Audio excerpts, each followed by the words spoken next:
నమస్కారం. మహానాడు ఒక గొప్ప కన్నుల పండుగగా ఈసారి 2026 మహానాడు జరిగింది. మొట్టమొదటిసారిగా డిజిటల్ ఒక హైబ్రిడ్ వెరైటీగా ప్రతి క్లస్టర్లో కూడా రాష్ట్ర వ్యాప్తంగా ఈరోజు మహానాడు చేసుకున్నారు అంటే చాలా గర్వంగా చెప్పుకోవాలి. దాదాపు 17 లక్షల మంది కార్యకర్తలు పాల్గొన్నారు. వరల్డ్ రికార్డ్ సృష్టించారు ఈరోజు.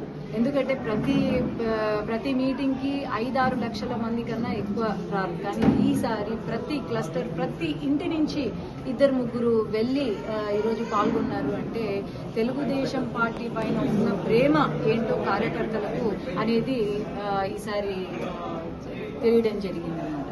అట్లాగే ఈ మహానాడు స్పెషల్ ఏంటంటే తెలుగుదేశం పార్టీ అక్కా చెల్లమ్మల గౌరవాన్ని కాపాడుతూ అట్లే మహిళలకు ప్రాధాన్యత ఇస్తూ ఈసారి 33% రిజర్వేషన్ ఖచ్చితంగా అమలు చేస్తుంది అని ఈ వచ్చే ఎన్నికలకు విమెన్ రిజర్వేషన్ బిల్లు ఉన్నా లేకున్నా సరే 33% రిజర్వేషన్ అమలు చేస్తున్నాము అని మన వర్కింగ్ ప్రెసిడెంట్ నారా లోకేష్ గారు చెప్పడం అనేది ప్రతి ఒక్క మహిళ గర్వించదగిన విషయం.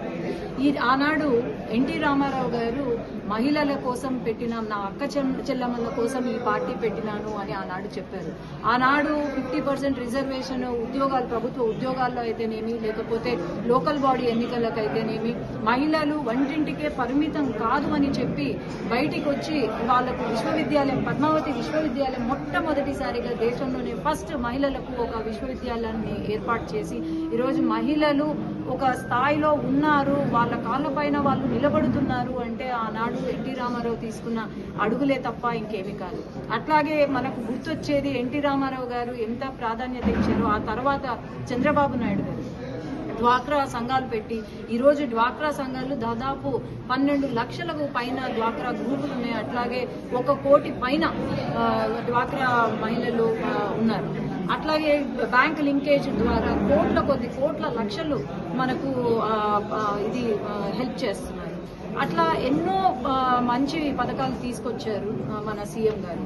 దాని తర్వాత మళ్ళీ నెక్స్ట్ జనరేషన్ వచ్చేటప్పటికి నారా లోకేష్ గారు చరిత్రలోనే మళ్ళీ తరతరాలు గుర్తుండిపోయేలాగా మనం ఇప్పుడు ఎలాగైతే ఎన్టీ రామారావు గారిని గుర్తు చేసుకున్నామా మళ్ళీ వచ్చే తరాలు కూడా మన లోకేష్ అన్నని గుర్తు ఉంచుకునేలాగా ఒక మంచి ఆలోచనతో 33% రిజర్వేషన్ అని మొన్న అనౌన్స్ చేయడం అనేది చాలా గర్వకారణం. మన స్టేట్ ఆంధ్ర రాష్ట్రం అనేది ఒక ఉదాహరణ మిగతా రాష్ట్రాలకు అని నేను చెప్పగలుగుతాను. మహిళలు అనే వాళ్ళు కేవలము ఎన్నికల సమయంలో ఓట్ల కోసమే కాదు, మహిళలు అనే వాళ్ళు నాయకత్వం కూడా వహించాలి అని చెప్పి ముందుకు తీసుకెళ్లారు.